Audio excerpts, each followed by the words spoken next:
Isaiah 62.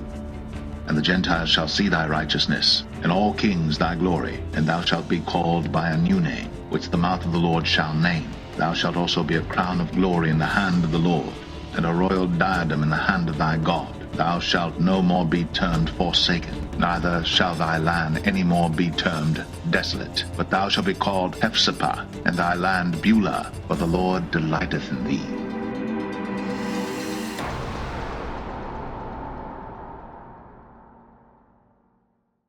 Hi guys, welcome back to part 2. If you did not watch the first part of this video, please go back, watch the first part and come to this one so that you're able to understand. Have you had that prayer where you knelt, you prayed, you told God everything, you called people to pray with you, but the answer that was given to you is not what you wanted? It was still an answer, but it was not what you wanted. This is the story of Alexandra, who goes through a lot that she'll be able to tell us during this video.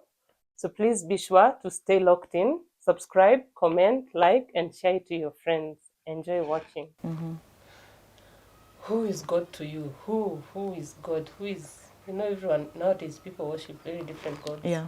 If someone tells you, I believe in God, you do not know who they are believing in. You don't know which God. In fact, even God says we are gods before Pharaoh. So you don't know if the God is another person. But who is God to you? Wow. God is my creator. God is my healer. God is my provider. God is God to me. Yeah. Wow. God is a lot. I know you're asking me that. But wow, yeah. God is my healer. Yeah. Your face says it all. God. I know. I'm asking who your God is because people only believe you have the proper God if life is working out for you. Once your life starts hitting on rocks, you're like, who is this one worshipping? What is she doing? Yeah. What did she do? What did she not do? And now you've been through it all. You've hit rock bottom in your life Yes. at some point. And usually when you become a lastborn, you're a baby as you're growing up, but when you become an adult, it's like you take the position of the first now. Yes. Your work is to look at all of them. Who is doing fine? Who's not doing fine? Whose child do I have to come in and do this? And you also, lastborns take care of their parents. Yes. A lot. So tell us who Jules was to you first. Who was Jules to you? So Jules was our second born. As I said, we're a family of 6. Jules was our second born, and among the girls, so 3 girls, 3 boys. So among the girls, she was our firstborn, and Jules was Jules. Jules was like a mother. Jules was a best friend. Jules was a sister. Jules was everything. Like Jules was your diary, like your diary. You will just run to her for anything and everything, be it like financial support, be it like just emotional, like you need to talk to somebody, and Jules was always there, even if she was having her own issues going on in her life. Like Jules was always there. She will never say no. She will keep her issues, her personal issues on the side, just to listen to you, just to support you, just to be there. She was totally everything. And she was like, as I said, she was a mother. She was always there. She will just be there for you through the good, the bad, and everything. Yes, mom was there. Of course, it's not like mom wasn't there, but she stepped in and carried that crown so well. Jules was amazing. Yeah, Jules was amazing. So Jules gets sick. Yes. Take us through that process, how it was for you, and for you. Okay, so she was a mother. Let's start there. She was, apart from being the mom to us and a big sister and everything, she was blessed. She was blessed by her husband. She was blessed by 2 children, 2 beautiful, adorable girls. And yes, so she one day fell ill. So through her journey of pregnancy and everything, that's when she discovered she had fibroids. So in the process of when she needed to go and get the fibroids um, checked and probably at first actually she got surgery and um, they were shrinked. I think they do shrink them and everything. So unfortunately they grew back. So the second time she was to go do a surgery again, unfortunately she discovered she was anemic. So she could not do the surgery until she builds up back her blood and levels and everything. So that was another journey. That was a whole totally different journey that started. So through the process, she became ill. Like it weighed her down. Like it became too much for her, and that led her to becoming really really sick. So that was like in early 2018, because Jules passed away in 2018 November 30th. So yeah, that was like almost 7 years ago, 6 years plus something. So through the journey of her trying to get well and to build her blood levels, that's what they call it, and all that, she became like it was too much for her, because I think it mostly we believe it was like a mental thing now, because it stressed her a lot. So I remember my mom was like, no, you have to come, I will take care of you. So she moved in, she went to now stay with mom, and mom was seeing her through the whole journey of her recovery and the whole process. So that was like probably mid November, and my mom really really took care of her.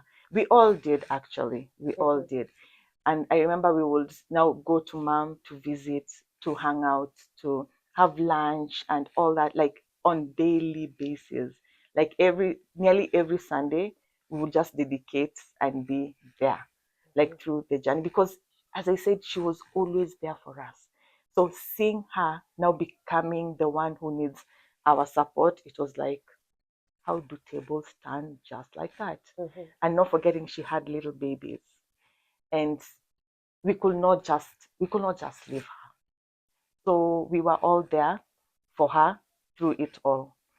So I remember when she got, at least now we could say now she is becoming well, and she was so excited. She was going back to work, and finally she could book an appointment for her surgery, because now she could go for the routine checks, and now she was doing so much better, because being anemic is a serious, it was like a totally different thing. She lost weight, she became a different, physically she became so like a different Jules, but still she was this very same high spirit Jules we knew and everything.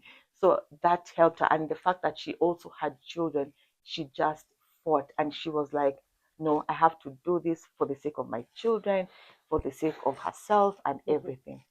So I remember the day she became like, now when she went for her last checkup, the doctor was like, you, as in, of course you're not fully healed, fully there, but your progress has really really improved, and you are at a very very good place now. So the last day I remember, when she was leaving mom's place, she was like, I am healed, I am well, I am everything. She became herself again, even physically and all that. You could just see, oh, she has recovered, she is back to being the same Jules we knew. So she left mom's place. Mom was so happy. She left mom's place being so well and clearly fully recovered, if we could say that. So she went home. She was preparing herself to go back to work, and not to book like an appointment to go get the fibroids again. They could say removed probably. So yeah, she did all that. So when she went back home, we knew, all is well. Thank you, Lord. Like, all is well. That chapter is, we have crossed that bridge. So mom always kept, like, we could always call, hey, what's up? How you doing? And all that, just checking up on her. So there's this time when mom always called her each and every morning. So there's this morning mom called, she didn't pick. And I remember the previous night when I left work, I called her and just to check up on her.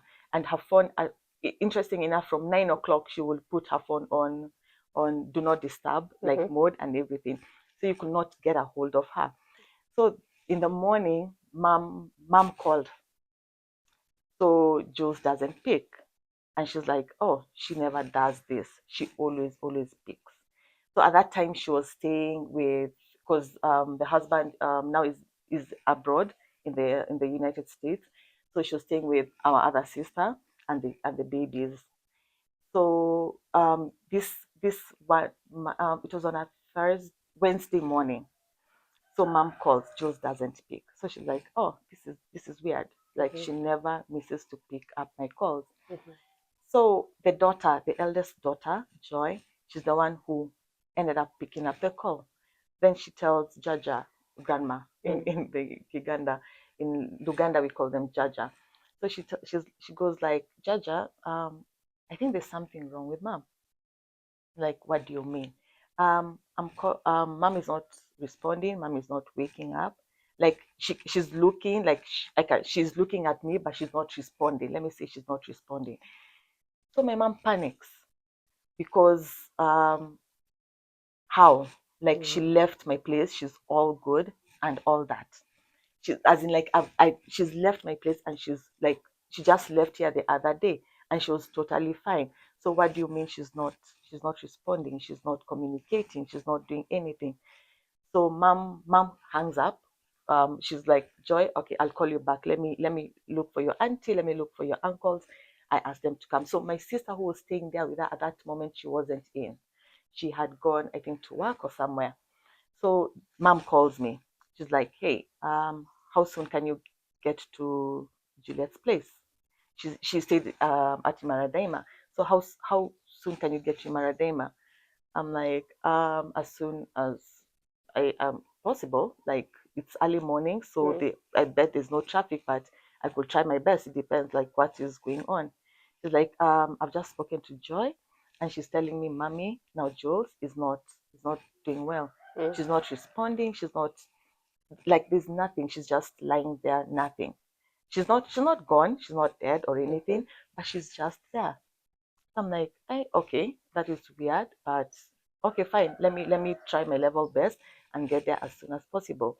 So we call also my other brother. He stays in Umoja. I stay in Buruburu. So we call my other brother and it's like, how soon can you get there? Because I'm preparing myself, and if you can get there before me, I'll appreciate. So as you said now, like, the last born, the last born becomes all this, like, adult and everything, checking up on everyone. So we call each other, like, how soon can you get there? So our other brother stays in Athi River, the one stays in South Sea. Like, how soon can, no, other time he was staying in Ongatarongai. So how soon can any of you get there? Like, if we could try and we see whoever will get there first, it will be amazing. So luckily enough, my eldest brother, now the firstborn of the family, got there. Then I managed to get there, like, probably 5 minutes later. So we get there and we just find Jules lying on the bed. Not as I said, not dead. No, just still, of course, breathing and everything, but just not responding. They're like, okay, this is new to us. None of us is a doctor, so we do not understand what all this is about. So we tried calling, no, not the taxi guy I went with. We requested him to wait for us, and we get her and rush her to the nearest hospital or something to get checked. So at the same time, one of my brothers had also called the best friend who stays nearby in South B. So she happened to come, like, a couple of minutes just after I had arrived. So luckily enough, she came with her husband and they had a ride, and they're like, okay, we'll use your vehicle. So we carried Jules. I remember it's my eldest brother who carried Jules to the car. So we drove around to look for the nearest and the possible and hopefully open clinic or something that could do a first aid or just do something like as soon as possible. Unfortunately, we ended up driving. All of them are not open. All of them, I don't know, they cannot. It was just like just a clinic. They could not attend to her. It's like they could not even understand what is going on. So we got one that they did the whole first aid thing. They checked. They could not understand. And I'm thinking, you're a clinic. Why don't you understand what is going on? So they're like, okay, in this case, I think it's best if you took her to one of those big hospitals, as they call them. So we carried her back again into the car and we started driving. And that time, Mombasa Road was, oh, the traffic was just insane. So we had to just put hazards and drive off the road. We just did not want to know. So the cops were stopping us and like, what is going on? Like, we have a sick, we have a sick person in the car and you need to just rush her to the hospital. And by God's grace, they just let us pass.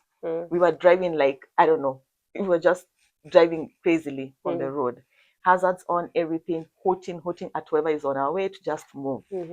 So luckily enough, we got to Aga Khan Hospital. Interesting enough, that very day when we took Jules, my dad also had an appointment. So unfortunately, my dad has dementia, and that day he had an appointment as well.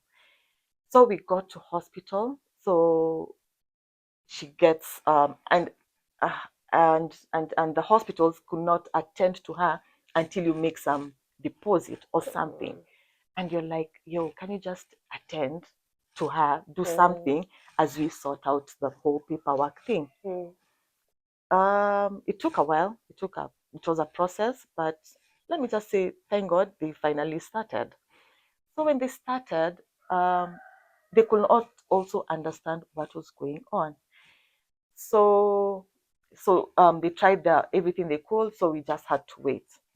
So we all gathered there. My sister was now at home with she went back home to the babies, her babies now.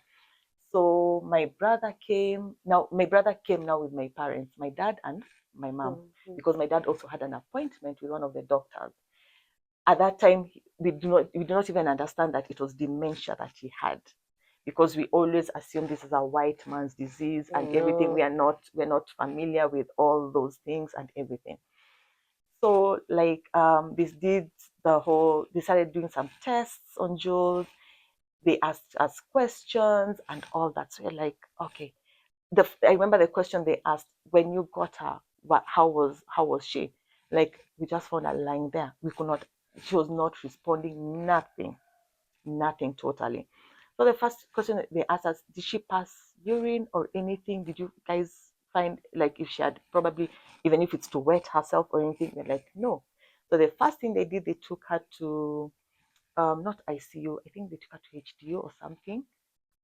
Or I can't, yeah, I think they took her to whatever, like the HDU or something. So they kept her there. They're like, oh, we've given her medications. So like, okay, you've given her medications. What are you exactly? What are you giving her medications for? Or we found, I don't know, she has an infection. They just tell you so many things. But even if you've given her medication and all these drips, we've noticed that, and we've inserted a catheter, and we've noticed that she's not passing urine. So we are suspecting her organs there's something wrong. So we need to take her up to ICU. Hey, how are you telling us this is the same person who left the house so well and now she's ending up in ICU? How are you telling us that? We could not digest that totally. So we all gathered. My brothers came, my parents were there, just one sister of ours who wasn't there because she was at home with the babies. So when they took her up to ICU, or even her in-laws came and all that. So at least we were a good number of people just there waiting. So when they took her up to ICU, time was passing. Like by the time we checked her in, there was like around 11 in the morning, and by the time they're taking her up to ICU, it's like, I don't know, noon, around 4 or something. It was a long process. It was a really frustrating long process. So by the time they took her to ICU, they're like, we still need to do a few tests even when she's there, but we are going, I don't know, to give her oxygen, to give her this and that. And we're like, okay, this is just like too much, too much. Help us understand what is going on. We just need to know what is going on. So for them, their defense was like, we just think that because she's not pursuing, her organs have an issue, and we need to do the tests on that, and they're going to take a while. So the tests took a while. Oh my goodness, they took a very, very long time. By the time you're getting the results.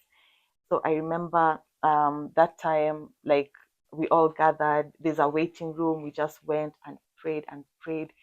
We just like had a fellowship. We just had a fellowship. They're hoping and praying for the best, definitely. So by the time at that time it was like at night. It was around 10, 11, and we are Wow. still there. Yeah. We were still there. It was just way too much. It was overwhelming. It was. So they're like, okay, from the looks of it, it seems like her organs are failing and we need to do dialysis because all the medications they are giving her, all the whatever, the drips and everything, nothing is still coming out. So we need to do dialysis and to flush out, I don't know, whatever they call it, and do all that. So they're like, we'll give you some minutes, some time with her to come in, and she might not respond. She's just lying there, but yeah, just have some time with her. You can pray, you can have a moment, and then because we need to do the dialysis once you leave, but once we start the dialysis, none of you will be allowed. So we went, we gathered, and we had a moment of prayer. So we prayed. Then once we said the grace, so there's this song now. People started leaving. So I remember my dad. My dad came and was like, I know this lady. And you're like, Dad, that's your daughter. But it didn't hit. Like, so you're like, okay, here we are dealing with daddy having dementia, looking at his daughter, and cannot even tell that's a child. He's like, I know this lady. I cannot remember who she is, but I just know she's an amazing lady. And you're like, yo, what are we going to deal with? It was too much. It was too much. For one night, it was too much. So once you say the grace, they left. People, as in like now, we left the room. I remember it's my Jules' best friend and myself who stayed behind, because I was still like, what are you doing in this bed? Why are you attached to all these machines? Like, I have never seen, as in like, I could not understand. I could not accept that. So I remember her best friend and myself, we stayed. So there's this song we always sing after the grace. It's called Loving Father of All Children. We belong to you through the daytime, through the nighttime. Please take care of us. I remember that time I said, instead of saying, please take care of us, I was like, please take care of Jules. And amazingly, she responded. I was like, yo. I remember even called the doctor. I'm like, did you see that? Then the doctor is like, see what? See what? I'm like, she responded. You're like, she won't respond.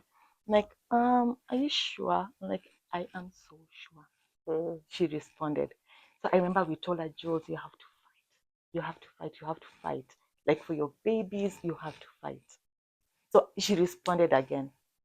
And you're like, oh, this is amazing. And I remember that was it. So her best friend, Sarah, who's now my best friend, interesting enough. So we left the room. And I was like, Sarah, did you see that? Yeah, I saw it. So it was so exciting. So we went back home. It was like, around 11 at night. I was like, how can you be in the hospital over 12 hours and nothing? Anyway, so we believed. We prayed and we believed. As they say, you pray, you surrender to God, and you just believe. So we went back home. I remember by the time we were getting home, it was like probably 2 midnight, 1. probably 1 o'clock. I could not sleep immediately. That picture of her responding just stayed in my head. I went down on my knees and I told God, one thing, we have never, none of us has ever been in hospital like that, apart from, of course, the whole motherhood, being in hospital, because I mean, that's a journey you have to go through in hospital and being hospitalized because of the whole delivery thing.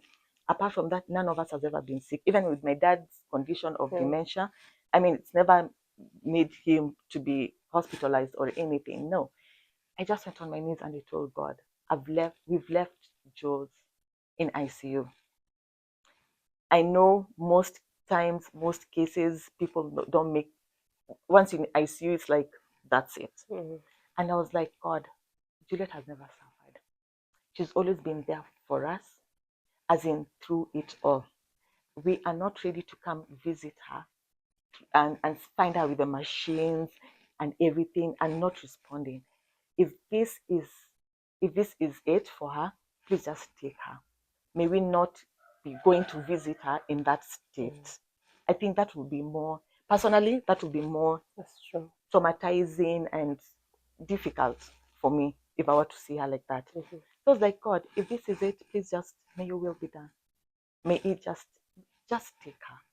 As in, like, I don't know how it feels because she's the first, like, we've never had such a close death in the family. So I was like, if this is it, just take her. I don't know how we shall pull it through. I don't know how it feels like. I don't know how we shall manage. But I mean, you are God. You're the one who gives, you're the one who takes. So I was like, it's okay. We shall figure it out. So I remember I slept. I managed to sleep. So I don't know what woke me up at around 3:30, around that time. And I found, I think, like 3-4 missed calls from my brother. So I finally, eventually I managed to call. I was like, hey, I've just found your missed call. What's up? How soon can you get yourself ready? I'm like, ready for what? It's almost 4 a.m. Yeah, you get yourself ready. We need to go back to hospital. They've called. We need to go back. Like, okay. Okay. You don't even know what to think. You don't even know what to say. It's just, okay. I think that's the only thing I could say at that particular time. And another thing I remember, I said, God, if you're doing it, do it. If this is it, okay. Yeah. So we went back. So they came, picked me. We went, picked my brother, and we went back to hospital. So we all met there, except now my other sister who was still with the babies. So upon reaching the hospital, the doctor, because that time, of course, it's at night. The doctors are not there, so it was the nurse on call, and he was like, "We managed to do the dialysis." No, actually, they did the dialysis. In the process of doing the dialysis, they could not even complete it. There was a slight complication, but we'll see. We can't say much right now, but it's good if you're just around, just stick around. I'm like, okay, fine. So we sat around. I remember the in-laws came. We, just as you were, the best friend came. We were all there. Just as you were even earlier, we all managed to come back. So we went back to the room. We prayed, we prayed, we prayed, we prayed. We had a moment of prayer. It was beautiful seeing everyone gathering there just for Jules. It was beautiful. So till now, there's a time we're like, okay, we came here around 4 o'clock. At least tell us something. Can we see her? Can we do this? Can we just know something? So it was around 7-ish. Yeah, 7. Now they're like, okay, a few of you can go, not all of you at once. You can go one at a time, or at least 2 of you or 3, like that. So I remember I went with Sarah and my mom and one of my brothers. We went in to see her.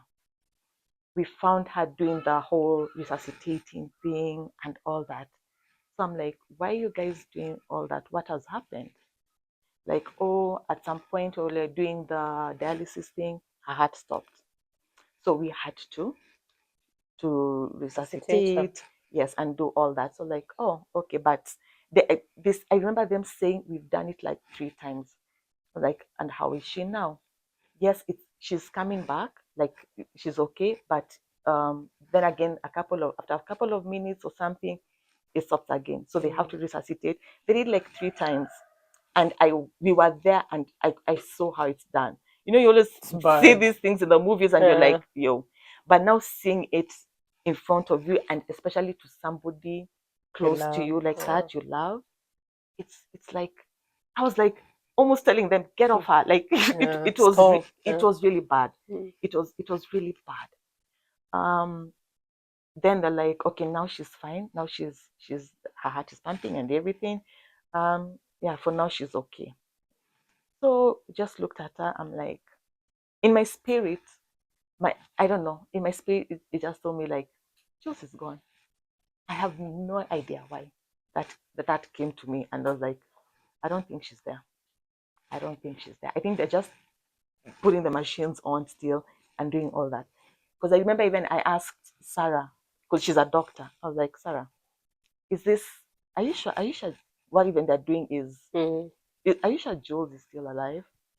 She could not even answer. So I don't know, my spirit just told me Jules has already gone to be with the Lord. So we left the room. Then now around 9ish, some minutes, yeah, 9, around 9, the doctor came. And anything that ever happens, it's only the doctor who can exactly give the call. So I remember the close friend, close family to meet up in one of the rooms, and the doctor would like to talk to us. So we all went in, like my siblings, and my parents, and who else? And Sarah was also there. So we went into this room. So the doctor comes and is like, Juliet was brought in yesterday, and upon doing several tests and everything, unfortunately, we noted that her organs had failed. So it was a multiple organ failure. And unfortunately,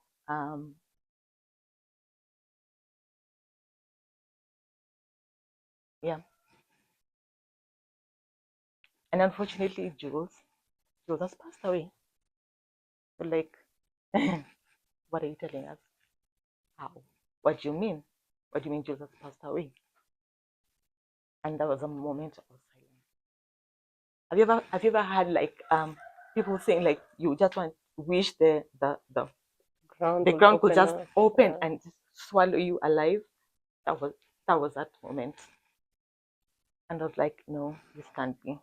I remember my brother asking, at what time? So of course the doctor was like, at 9. But of course he said at 9 because that's the time he came in and he's the only one who can give the call. But I highly doubted. But of course, you're going through all these emotions. You cannot start arguing or acting like you know all and know better. You're already going through so much emotions, and you're like, no, the fact that she's gone, I don't even want to know what time. I already know you've told me that she's gone. Like, no. How? There's no other news you can actually give me. So like, so the cause of the death is multiple organ failure, and that was their conclusion. Like, oh wow, okay. So I remember my brother walked out. One of my brothers walked out. That was the first time I saw them in tears. I was like, wow. I remember I was being picked up from the ground. I have no idea how I ended up on the ground. Because the last I remember, I was sitting on the chair like this. Then the next minute, I'm being lifted up from the ground. You do not even know how your emotions just go wild. You can't scream. You're screaming inside, but you're not even screaming. You can't, I don't know, I can't even explain it. I believe everyone goes through different emotions. Personally, I felt like I could hear myself screaming, but I could not open my mouth to scream. A lot was going on, a lot. My dad was just seated there. He's not understanding, and I think that was like, it's okay, be in that position. later on, that's when we see like it was a good position where he's at, and not understanding, if I can say that, because already he's going whatever. Exactly. So that's the day. So my mom cried. I saw all my family crying, and it was allowed. That is what your emotions were telling you to do. Respect them. Do it. As in, it doesn't matter. Do it, because this is somebody we all loved. She was so dear to us. So we could not break the news to anyone, no, like to my sister, until, of course, not over the phone. So like we called and like, hey, we are all needed here at the hospital. It's best if you can come. If you can take the kids to my place, and then now you come. Like, what has happened? Of course, she suspected. Yeah. She Where you definitely all needed at suspected. the hospital. Exactly. Yeah. All those hours you guys have been there. So why are you telling me now? Yeah. Anyway, she took the kids to my place. Juliet's daughters. She took them to my place, and she came. And that's when now we were given a chance to go to the room now and see her just lying there. So we went, and I was like, wow, what a beautiful, beautiful person. What a beautiful soul. What a beautiful, beautiful. She's just lying there peacefully. You would think she's just resting. You're like, hey, wake up. No, not gonna happen. So my sister took her daughters to my place, and she came to hospital. We took her to the room. Ooh la la. It's like it hits again. Yeah. Oh, the tears, the crying, the questions, everything. It was just, I don't even know how to explain it. So yeah, they of course gave us a few minutes. Then after that, now we started the whole process. The in-laws, thank God, the in-laws stepped up and did the whole process, and they took over, because I mean she was married, so Yeah. as you know, the tradition and everything. Now she's married. Now she belongs to that side, and yeah, they took over and they did all that. I don't know. Have you ever just wanted to ask, question God? Like, why?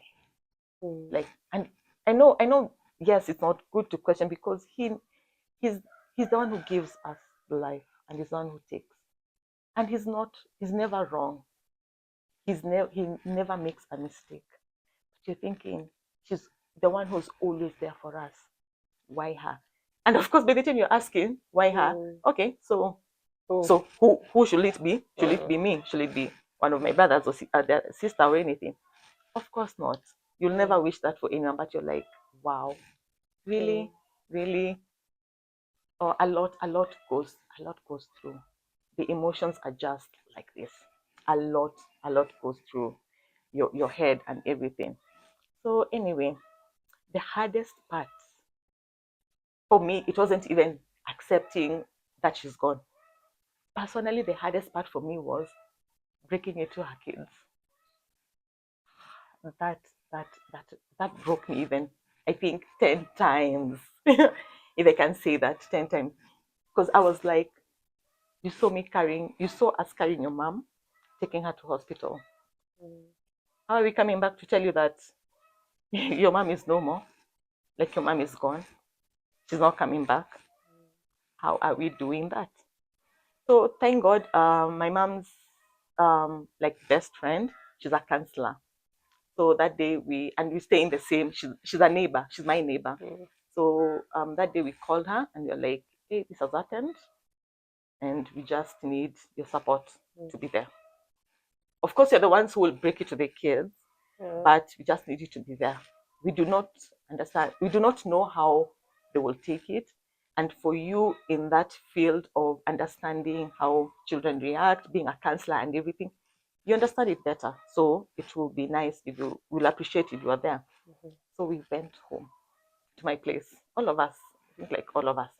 After the whole process was done and everything, now we managed to clear the bill and take her body to it was a, what's it called, the funeral home.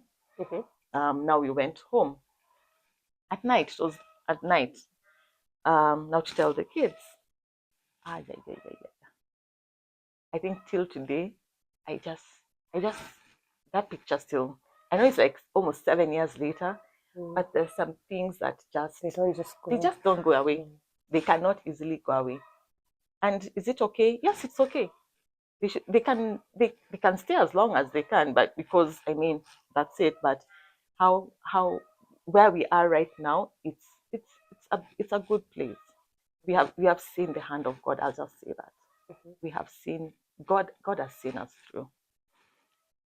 So we went we called all the kids, all of them. So her daughters were there and they're like, "Hi, Joy, Amy, so we have some news. Remember mommy wasn't feeling well and all that." So we took her to hospital. So it's my mom who was talking to them. So we took her to hospital and this happened. And unfortunately, mommy did not make it. So Joy is like, "What do you mean mommy did not make it?" "Yeah, mommy passed away. Like she died. Mommy died." Okay. That is what I'm saying was the hardest part. Because to a child that small, you're like, how can a child that small lose their mom? What next? So I remember she went to the room and she called me, "Auntie, please come." Like, okay. So if mommy is gone, so what happens next? How do you answer a child? You do not even know what you'll tell the child because you yourself, you do not even know what will happen next. So like, Joy, we do not know. And I think the best part is just try and be honest. Be honest as much as you can. Because it's not like it's your fault or anything. And this is new to all of us. So yeah, like Joy, I do not also know what will happen next. But one thing I know, the same God who blessed us with your mom, yes, it's the same God who's taken your mom, and it's the same God who will see us. He's not made a mistake to take your mom, but one thing, he will not leave us nor forsake us. We just have to be strong. We just have to support each other, and you guys are going to be okay. We just ended up saying that without even knowing how you are going to make things okay, but you're like believing that you're going to be, that things are going to be okay. You do not know when, you do not know how, but you just know things are going to be okay. And she was like, "Okay, now I know we're a family of 4, so that means now we're no longer 4. Like now it's just me, my sister, and dad." Like, no, Joy. You have everyone. You have even us. We are always going to be there for you. Child cried. The child cried. And I was like, it's okay. It was okay. Because I remember I also cried. Like in front of her, I was like, should I stop crying? I'm like, no. Just show it's okay. It's normal and it's allowed. Just do what your emotions are telling you at that particular moment, and just do it. Don't lock them in. Just let it loose. Let it loose. So yeah, I remember Amy just sat there, cried. I don't. She didn't talk. She didn't ask anything. Child just cried. I'm like, it's okay. When you're ready to talk, when you feel like asking anything, just ask. And that was it. That was wow.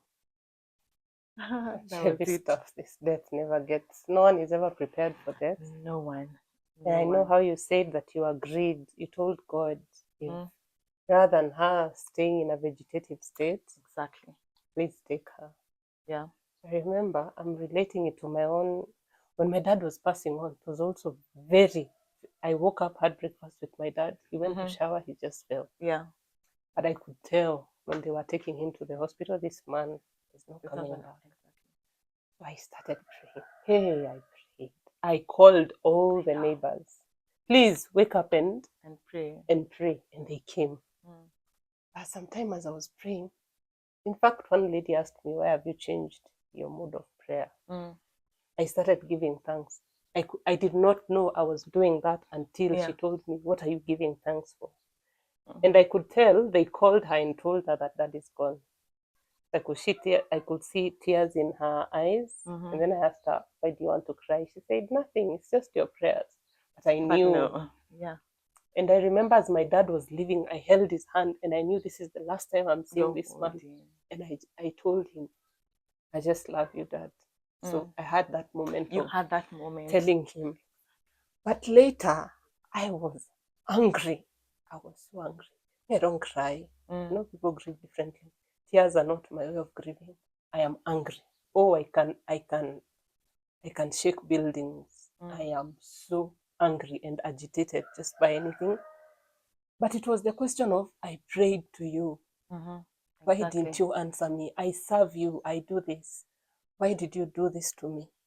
And then also having to stay okay for your mom. You have a sick dad.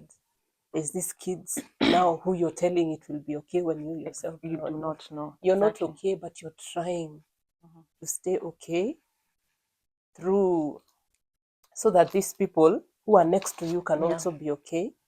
How did that do to you? How was the grieving for you? Sorry. Now knowing that I have to be okay for mom because losing a child is heavy. Yeah. And how are you going to be with these kids? Because losing a mother is also very heavy. Yes. Losing a sister is also very, very heavy. So how did you manage to grieve, to trust in God in this darkness, and also to take care of these people around you?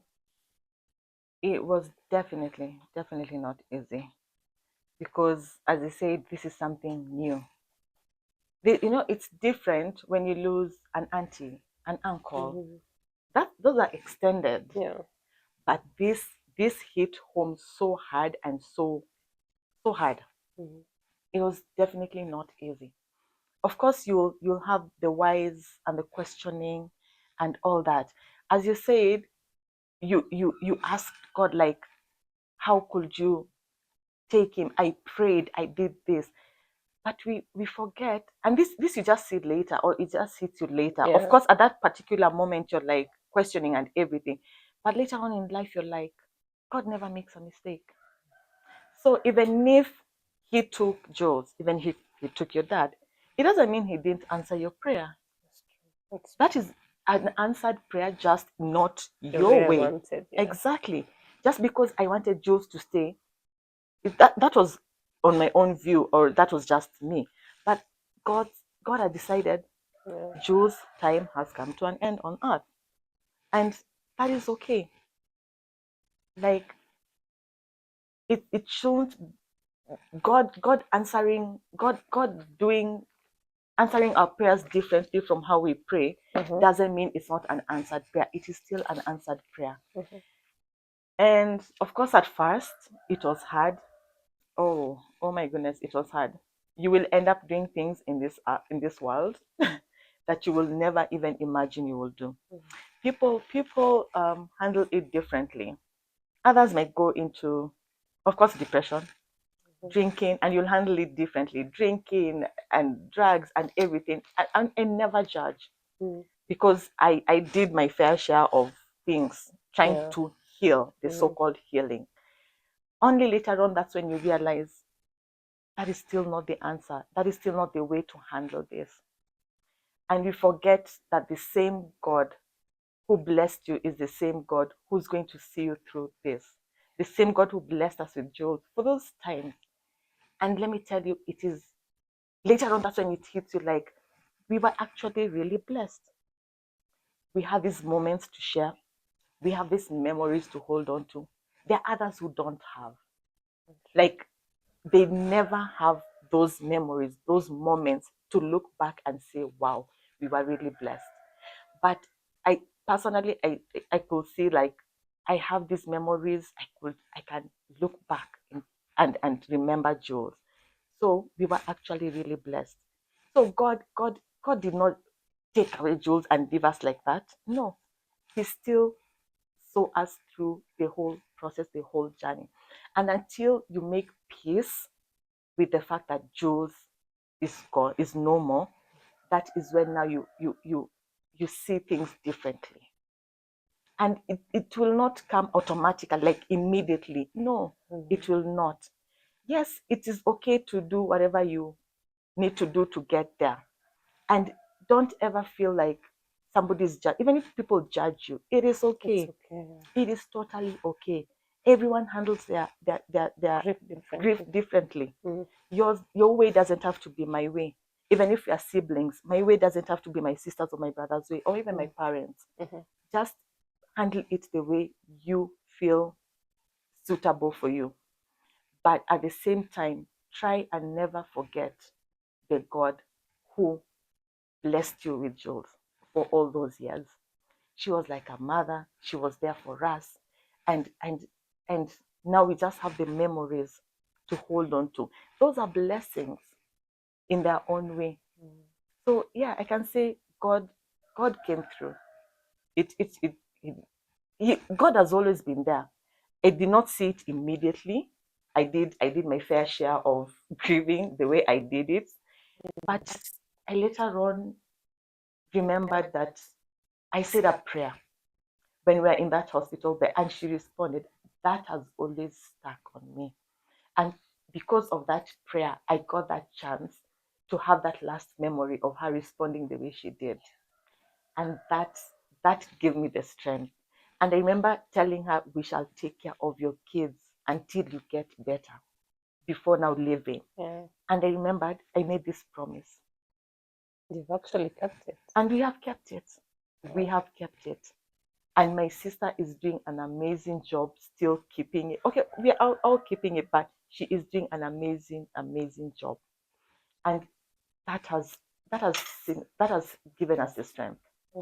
And I believe even the children are the ones who've given us even that strength, being strong for them. I know we have to be strong also for ourselves and everything, but being strong for them has really, really been amazing. Yeah. Wow. The story will simply not have an end. It has so many. I know. Yeah. But now this is a Christian podcast, Okay. so we are always reading the word. So that, of course, the whole assignment here on earth is to spread this gospel. So you will read for us Psalm 23. Okay. The whole of it? Yeah. Okay. So Psalms 23, the Lord, shepherd and host, a psalm of David. The Lord is my shepherd, there is nothing I lack.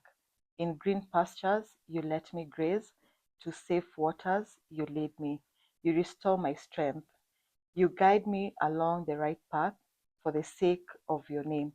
Even when I walk through a dark valley, I fear no harm, for you are at my side.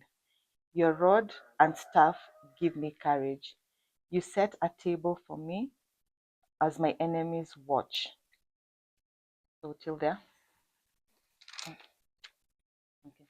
You anoint my head with oil, my cup overflows. Only goodness and love will pursue me all the days of my life. I will dwell in the house of the Lord for years to come. Amen. So sometimes to understand the Bible, you have Yeah. to get the history of these people. And I was wondering, why does the Lord why is this shepherd name? It is because these people used to graze together. So you bring your sheep at night to one place. I would bring mine. Everyone else would bring theirs. So there'll be like 7 herds of sheep put together, but for different people. So when the shepherd would come in the morning to pick his sheep, it is only his sheep who would follow. Like the sheep knew their master. Yeah. The sheep knew their shepherd. And it is the same way why God is telling us where we are, why the Lord is our shepherd. We know him. We know his scent. We know the color that he has. We know what he's doing in our lives. We cannot confuse who God is. Even if we walk through the valley of the shadow of death, even if we are down under, we still know our shepherd and who he is.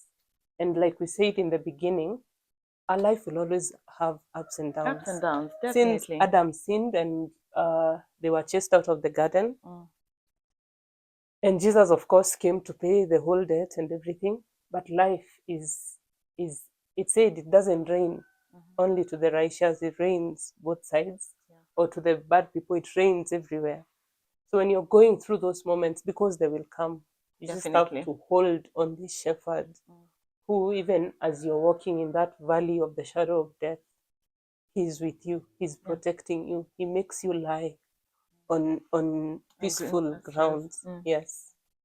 So I'm hoping someone who is going through the grief right now not be wondering why the God that I serve, the God that I've given my all, why is this happening to me? Why me?